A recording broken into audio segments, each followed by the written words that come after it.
Здравствуйте, это Кирилл Мартынов и ужасные новости.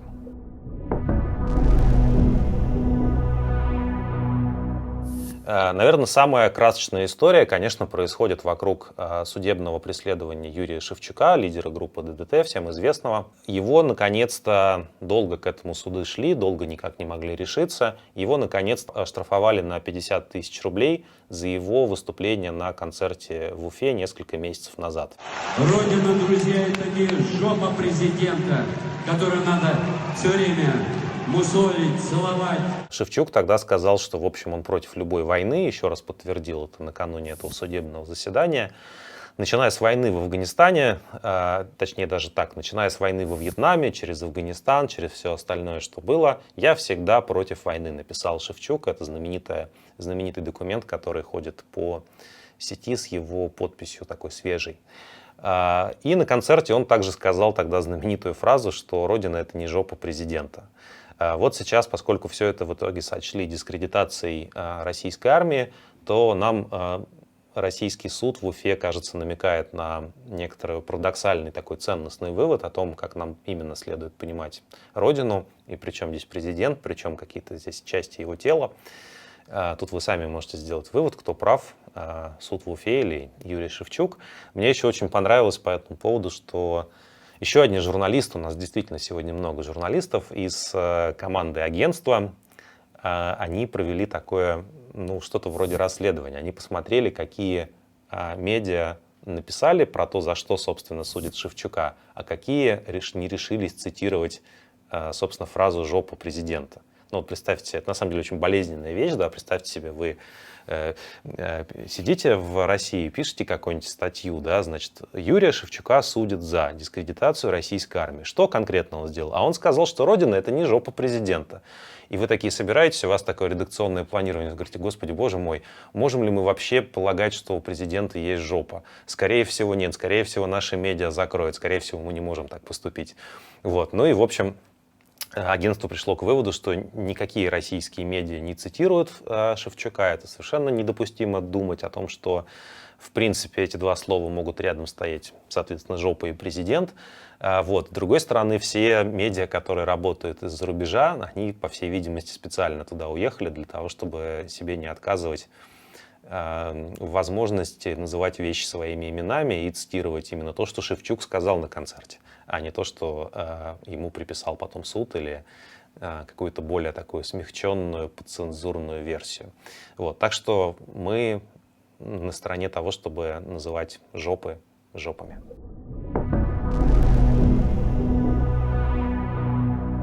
Мы сегодня опять будем говорить о войне и о том, как эта война сказывается на нашем с вами российском обществе. И сегодня будет, наверное, особенно много информации о том, какую роль в войне играет настоящая независимая журналистика. Было несколько важных расследований, которые показывают, что можно узнать о войне, если за ней пристально следить, если честно делать свою работу, чем в конечном итоге журналистика отличается от пропаганды. И я хочу начать с публикации наших коллег и, на самом деле, наших друзей, людей, с которыми мы вместе работали еще несколько лет назад в редакции «Московской новой газеты». Это важные истории, которые вместе со своей командой делает замечательный журналист-расследователь Роман Анин. Екатерина Фомина, тоже наша добрая знакомая и коллега по «Новой газете», сделала, возможно, самую важную публикацию, самый важный документ этой войны, рассказывающий ее некоторый внутренний ужас. Я говорю об этой публикации, об этом видеоролике, который выложен на YouTube-канале «Важных историй», как о самом важном документе войны, по крайней мере, возможно, потому что здесь есть несколько моментов. Вообще формально эта история, еще одна история про преступления российских военнослужащих на территории Украины, мародерство, убийство мирных жителей, все то, с чем мир, по большому счету, столкнулся с самого начала этой трагедии, с весны этого года. Важные истории сделали два важных шага дальше. Они, во-первых, связались с военнослужащими 64-й мотострелковой бригады, которая действовала в Киевской области, пыталась ее оккупировать весной, и которую как раз обвиняли в совершении особенно большого числа преступлений. И внезапно вот такая журналистская удача, один из военнослужащих, ефрейтор Даниил Фролкин, начал внезапно рассказывать о том, что да, действительно, он там был, да, действительно, у него на руках есть, в общем, он считает себя виновным в нескольких преступлениях, и он начал подробно объяснять, как все это происходило. Я военнослужащий войсковой части 51-460 гвардии ефрейтор Фролкин Даниил Андреевич. Признаюсь во всех преступлениях, которые я совершил в Андреевке, о расстреле гражданского населения, о обворовывании гражданского населения, об изъятии у них телефонов. Когда наша коллега, и это большая удача, да, на самом деле, ну и большая правда за этим стоит, вот ты просто пишешь в социальной сети человеку, про которого известно, что он служит в конкретном воинском подразделении в Российской Федерации, называешь себя журналистом. Конечно, тебе все отказывают, но один начинает говорить. И важно, что второй шаг был здесь тоже сделан важными историями, потому что они, все слова этого ефрейтора российского, они очень тщательно проверили данными от местных жителей, в том числе тех местных жителей в Киевской области, у которых погибли родственники в результате оккупации, которые столкнулись с мародерством. Вот просто по минутам идет рассказ о том, чем занимался этот ефрейтор и как это соответствует словам, показаниям, да, фактически местных жителей. И в итоге Фролкин, он рассказал практически обо всем, признался в убийстве гражданского, признался в каком-то там грабеже. Когда его наша коллега Екатерина Фомина спросила, автор этого материала, когда она спросила его, зачем он все это рассказывает, он внезапно заявил что-то вроде того, что он тоже является в этой ситуации жертвой в каком-то смысле слова, и он, и те его коллеги, те его сослуживцы, которые в этой 64-й бригаде действуют. Потому что он на эту войну ехать особенно не хотел, и с его точки зрения командование российской армии совершает еще большие преступления, в результате чего вот все оказываются в этой ситуации. Солдаты толкаются на преступления, жители оккупированных территорий с этими преступлениями сталкиваются и становятся их жертвами. И он конкретно перечисляет, кто виновен в том, что так по-свински, по-скотски российская армия, российское командование к конкретным военнослужащим относится. И ефрейтор, обратите внимание, он заявил, что у него есть некоторая причина, почему он вообще с журналистами решил говорить. Эта причина заключается в том, что с его точки зрения, он человек молодой, ему 20 с небольшим лет, и, конечно, к сожалению, в этом смысле достаточно наивный.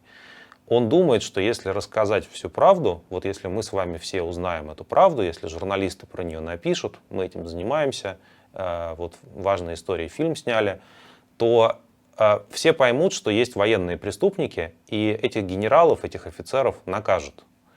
Конечно, ничего подобного не случится. Конечно, если кого-то накажут, то это самого этого ефрейтора, еще дополнительно внутри Российской Федерации. Но здесь важен сам порыв. Понимаете, почему этот человек рассказал правду о войне? Потому что правда о войне нестерпима, потому что дальше в ней многие участвовать не хотят. Ролик Кати, который делала Катя, набрал 1 миллион просмотров на Ютубе. Действительно, многие про него написали, в том числе западные медиа. И у важных историй вышел еще следующий материал о том, что примерно 700 человек из этой 64-й бригады хотят отказаться от участия в войне, и им фактически запрещают этого делать. Вот ефрейтор Фролкин, по всей видимости, военный преступник, по крайней мере, по его собственным словам, он при этом еще говорит, лучше хотя бы я пострадаю, я сгину, зато оставшиеся в живых мои сослуживцы, товарищи, они из этой войны выйдут. Это то, что создано было нападением Российской Федерации на Украину 24 февраля. Это, конечно, катастрофа и кошмар просто с любой точки зрения, с какой не посмотри. Важно отметить, что важные истории признаны в Российской Федерации нежелательной организацией. И мне кажется, после этого расследования совершенно понятно почему. Потому что российские власти очень сильно не хотят, чтобы такая настоящая расследовательская журналистика рассказывала правду об их грязных делах. Если вы это расследование не видели, посмотрите обязательно. И помните, пожалуйста, что если вы находитесь в Российской Федерации, то вам за ссылки на важные истории могут грозить какие-то кары со стороны российских судов, прокуратуры и так далее. Будьте осторожны.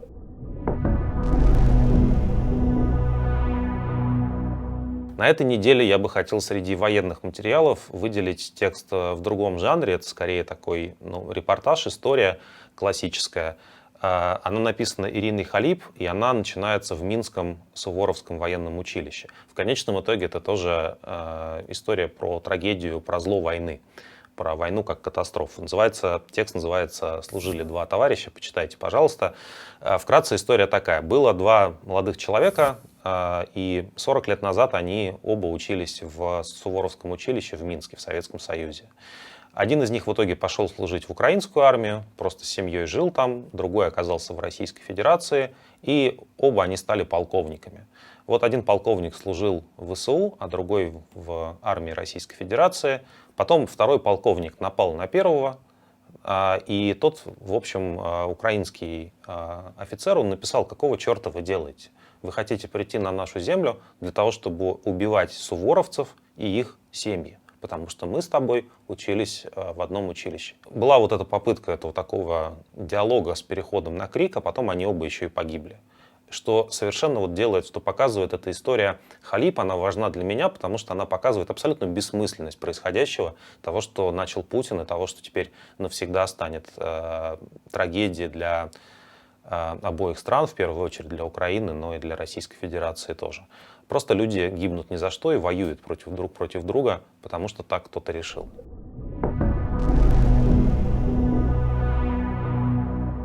На фронте продолжаются бои. Российская армия пытается штурмовать малоизвестные населенные пункты в Донецкой области, пытается захватить всю Донецкую область.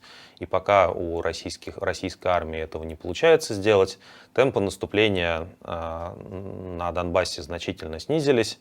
Российская пропаганда все это выдает в качестве такой чуть ли не нового Сталинграда. Вот посмотрите, какие мы молодцы. В действительности, судя по всему, референдумы, которые должны были пройти этой осенью, в том числе в ДНР, они будут перенесены на более поздний срок, потому что получается, что провести референдум во всей Донецкой области просто невозможно, потому что украинцы эти территории не сдают и продолжают сражаться уже в течение полугода. Крым окончательно становится прифронтовой территорией, тот самый священный Крым, ради которого изначально все затевалось. Главный геополитический успех Владимира Путина.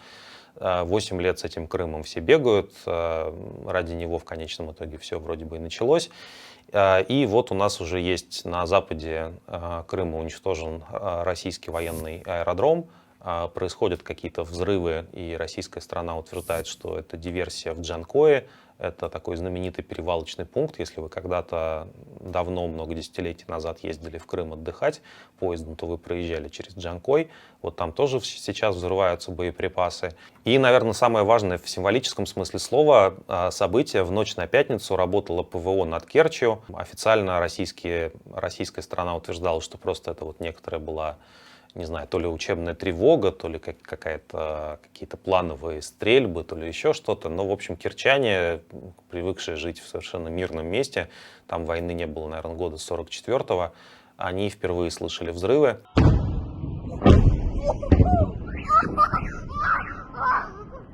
Это очень важная штука, потому что именно в этом месте начинается с крымской стороны, со стороны полуострова, Керченский мост.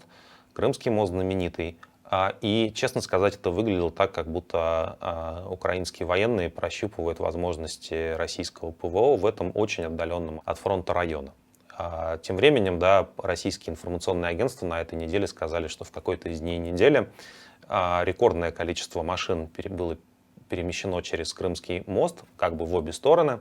Мне что-то подсказывает, что поток уезжающих был несколько больше, чем поток въезжающих. 38 тысяч автомобилей через мост за один день, за одни сутки прошли. Такого не было с момента начала строительства, с момента того, когда этот мост был введен в эксплуатацию. Это, конечно, эти истории, связанные с Крымом. Зеленский, кстати говоря, попросил жителей Крыма не приближаться к российским военным объектам, стараться держаться от них подальше. И, конечно, эта история с взрывами неясного происхождения в Крыму, это совсем не так увлекательно для российской армии, как за 2 дня в феврале захватывать Киев в чем состоял их изначальный план.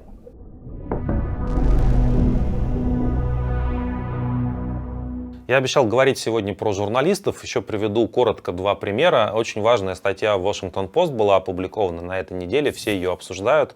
Это история о том, как британская и американские разведки, как они заранее знали все то, что случится, весь план атаки на Украину. Забегая вперед, да, и те, и другие ошиблись с точки зрения своих прогнозов о том, насколько Украина сможет обороняться, насколько Украина сможет долго продержаться. Все давали Украине достаточно ограниченное количество времени, и, опираясь на этот прогноз, как раз были и строились политические действия США и их союзников. Но если верить Washington Post, то информация о том, что Путин нападает на Украину в феврале, была очень точной и появилась заранее. Все планы были прозрачны, такое ощущение, что никакой секретности в российских каких-то государственных органах нету. Либо у американцев есть какие-то надежные агенты там, либо они так замечательно умеют слушать все то, что говорится в Российском Совете Безопасности. И вот в феврале была предпринята последняя попытка, когда, в частности, министр обороны Великобритании Бен Уоллес и другие западные политики приезжали в Москву убеждать российскую сторону не делать этого, говорить, что за эту войну все заплатят очень тяжелую цену, и она совершенно не нужна. И по словам Уоллеса, Шойгу в ответ сказал, что на самом деле западные партнеры ничего не понимают, потому что его мать украинка, и вообще это одна страна, и совершенно не ваше дело задаваться этим вопросом, что мы собираемся делать с Украиной. Мне кажется, это достаточно правдоподобная вещь, да, связанная с тем, что действительно в голове наших не очень молодых политиков есть вот эта картина единой страны, и ради того, чтобы эта картина сбылась, они готовы буквально уничтожать украинские города. Последняя вещь про работу наших коллег. Сейчас есть большая драма вокруг Запорожской атомной электростанции. Она, напомню, захвачена российскими властями. Она является действующей электростанцией. В случае каких-то проблем там это будет хуже, чем Чернобыль. И по данным сначала украинской стороны, а потом эти данные подтвердили наши коллеги в CNN, непосредственно на ядерной электростанции находятся военные объекты Российской Федерации. CNN удалось подтвердить, что прямо внутри электростанции стоят какие-то грузовики российской армии. Российская сторона считает, что все проблемы от того, что украинские националисты продолжают войну, они должны были сдаться, и тогда ядерной угрозы Европе бы не было. И они также полностью отказываются от создания демилитаризованной зоны. То есть фактически это продолжение курса на такой ядерный шантаж. Если вы, значит, будете с нами продолжать воевать, то мы за себя не отвечаем, с этой электростанцией может случиться все, что угодно. Еще есть информация, что они готовят отключить электростанцию, от которой зависит значительная часть Южной Украины, куда энергия с этой электростанции идет.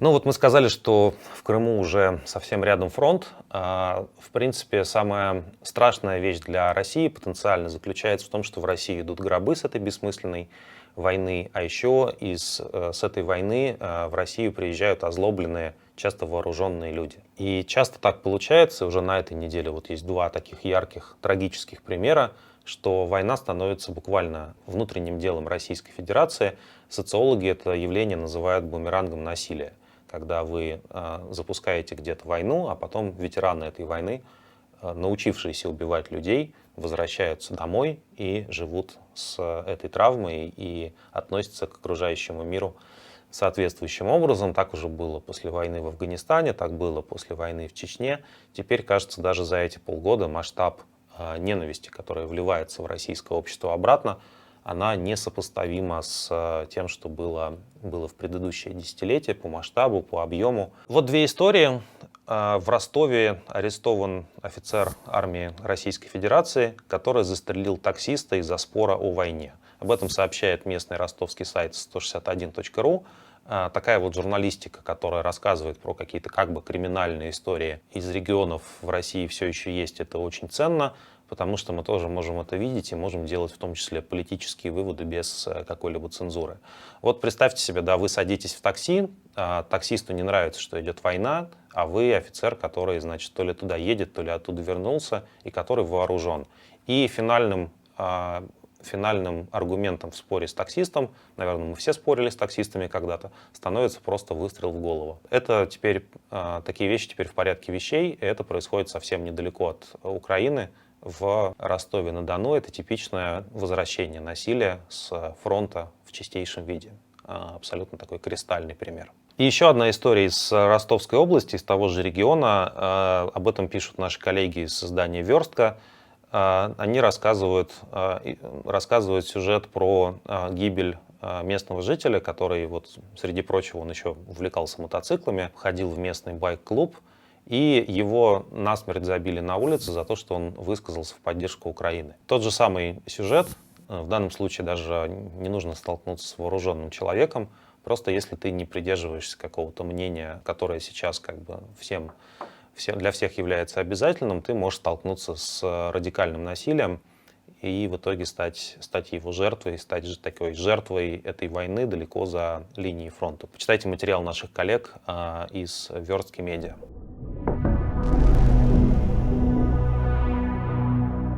Те силовики в России, которые на фронт убивать людей не ушли, они тоже заняты делом, они штрафуют, сажают, преследуют, проводят обыски.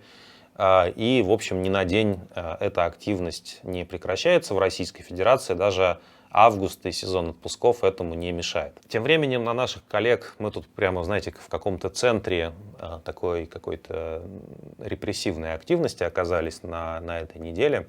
Конечно, не только мы, но вот мы в этом числе тоже. На наших коллег из «Новый рассказ газеты», как официально называется новый проект, такой бумажный, хороший, 96-полосный проект Московской новой газеты, составили протокол тоже о дискредитации российской армии. Как-то все очень предсказуемо. Да, значит, названы, какие именно материалы дискредитируют российскую армию по версии Роскомнадзора. Особенно мне в этом контексте нравится текст Кирилла Фокина, молодого автора, который, в общем-то, о культуре пишет и немного о политике. Его текст называется в журнале «Хроника Арканарской грызни». Мы долго спорили, там, в том числе обсуждали с Кириллом, что это за название такое, да, но вот оказалось, что это очень влиятельный текст и что за него можно получить протокол о дискредитации. Удивительно, что ни в одном из этих текстов, там еще два других есть, соответственно, да, вот ни в одном из этих трех текстов нет упоминаний ни российских спецслужб, ни российской армии напрямую, ничего такого. Оказалось, что дискредитировать российскую армию можно как бы интонацией. Вот вы понимаете, лицо у вас подозрительное, возможно, вы дискредитируете российскую армию просто тем, как вы смотрите этот ролик. Вот.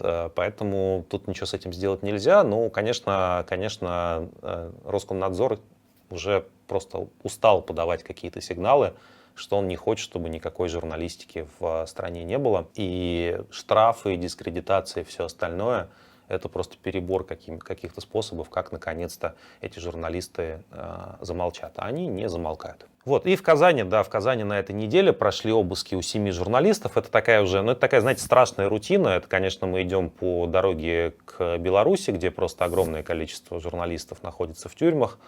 Да, вот 7 журналистов, в том числе сотрудничающих с изданиями «Вечерняя Казань», «Татполит», «Татарская политика», «Политика Татарстана», «Новая газета» и «Идель Реалии» — это проект «Радио Свободы», посвященный Татарстану. И есть некоторое дело, как обычно, да, это так работает. Судя по всему, все эти журналисты пока проходили свидетелями. Есть при этом некоторое уголовное дело об оправдании терроризма и насилия в отношении представителей власти. Очень удобный способ, чтобы залезть журналистам в их телефоны и в их компьютеры, и в них как следует покопаться, о чем они пишут, с кем они контактируют. Екатерину Шукаеву, бывшего автора «Новой газеты» из Екатеринбурга, арестовали на 14 суток за то, что в ее социальных сетях нашли какой-то пост из 2017 года, где она демонстрирует так называемую экстремистскую символику, запрещенную в Российской Федерации, а именно упоминание документального фильма команда Навального «Он вам не Димон». Такой классический веселый фильм про уточек.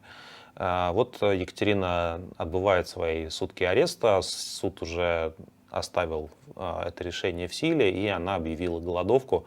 Ну, в общем, опять же, это история про то, что журналисты уж очень мешают российским властям свои дела творить в тишине, да, отправлять людей на войну и заниматься прочими неприятными, иногда преступными вещами.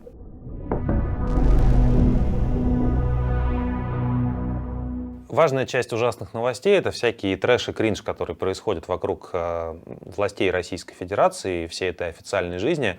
И мы в сегодняшнем выпуске решили немного поэкспериментировать и снять такой, я точно не знаю, как это называется. Блогеры называют это реакцией, когда мои коллеги мне присылают самые странные видео про Россию за последнюю неделю, которые они нашли, и меня без подготовки просят посмотреть и как-то коротко прокомментировать. Танцующий фиксик, машина со свастикой, автозак, ну, со свастикой через Z, автозак и зазывала на военную службу по контракту.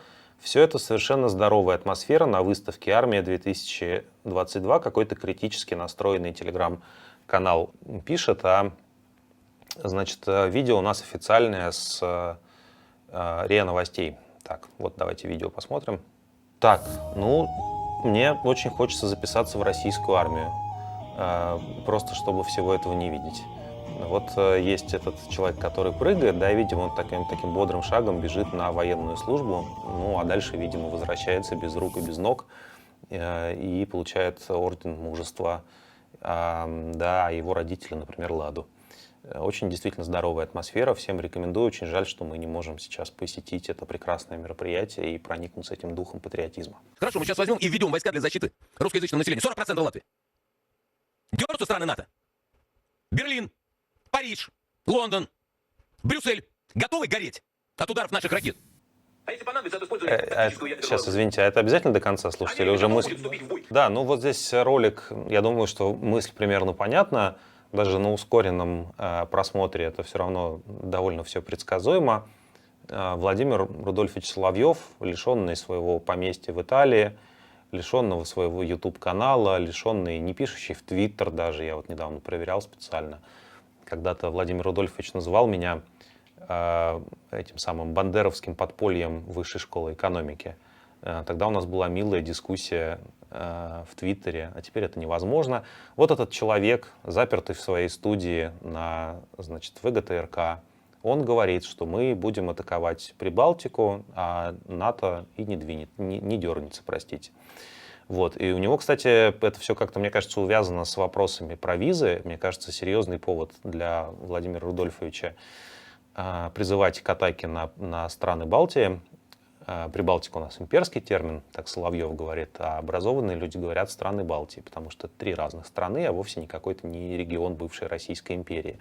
Так вот, когда, значит, Владимир Рудольфович осознал, что он больше никогда не покинет пределы Российской Федерации, по крайней мере, в каком-то приличном направлении, где он привык в промежутках между своими эскападами пропагандистскими и фашистскими отдыхать и вообще жить на самом деле, да, когда он это осознал, когда он понял, что ему туда больше не светит, он теперь призывает силой и оружия отобрать у Европы, по меньшей мере, балтийские страны, вот, для того, чтобы, видимо, хоть как-то насладиться европейским существованием хоть в таких условиях. И что он нам говорит? 40% русскоязычных, страны НАТО помогать не будут, мы готовы к новым подвигам. Здесь действительно ничего нового нету. Российская пропаганда, наверное, даже и месяцы, и годы бредит подобными вещами. Разница с нынешней ситуацией заключается в том, что теперь у нас уже есть война в Украине, она уже нас туда всех затащила. И видите, есть в российском обществе есть такие высокооплачиваемые специалисты, которые требуют продолжения банкета. Они хотят не только украинской войны, они хотят Третьей мировой, в надежде, что все-таки ее не случится, а они смогут отомстить тем людям, которые сейчас предлагают больше никогда не пускать Соловьева западнее чего? Союзного государства, западнее Бреста. Женщин, детей и пожилых людей пострадали. Посмотрите на эти плакаты. Эти плакаты — доказательство жестокости и беспринципности бессмертности украинских нацистов. Мы им этого не забудем и не простим. Не забудем, не простим! Не забудем, не простим! Не забудем, не простим!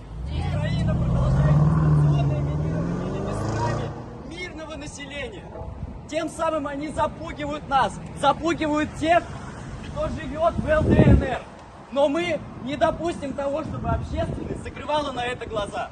Мы не забудем и не простим. Не забудем, не простим. Акция, которая называется вот в каком-то пророссийском канале, называется «Российская молодежь пикетировала посольство США и Британии». Значит, мне несколько вещей здесь понравилось. Во-первых, такая достаточно ностальгическая тема. Такие акции были довольно популярны в середине нулевых годов, когда в Кремле создавались молодежные движения. Они там жгли книги Сорокина, они бесконечно что-то пикетировали. Вот. И это как будто, знаете, как будто какие-то ветераны тех самых событий, как будто они вновь вышли на площадь. Но на самом деле, конечно, за эти 17 лет, получается, да, выросло новое поколение вот такой высокоорганизованной молодежи. Вторая, конечно, классная фраза здесь была у организатора, которая сказала, что посмотрите на эти плакаты, они доказательства чудовищных преступлений украинской военщины. Это очень удобная позиция. Мне кажется, всегда преступление нужно подтверждать плакатами. И я надеюсь, что для российской пропаганды это действительно так. Распечатал плакат, подтвердил преступление.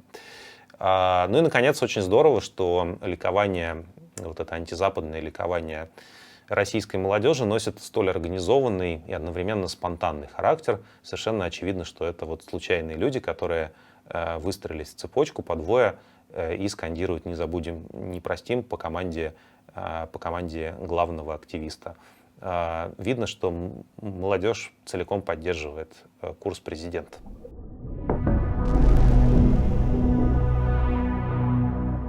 Это были ужасные, ужасающие новости. Если вам нравится то, что мы делаем, ставьте лайки, подписывайтесь на канал, пишите в комментариях о том, что волнует сейчас вас. И с вашей поддержкой мы будем продолжать. Спасибо.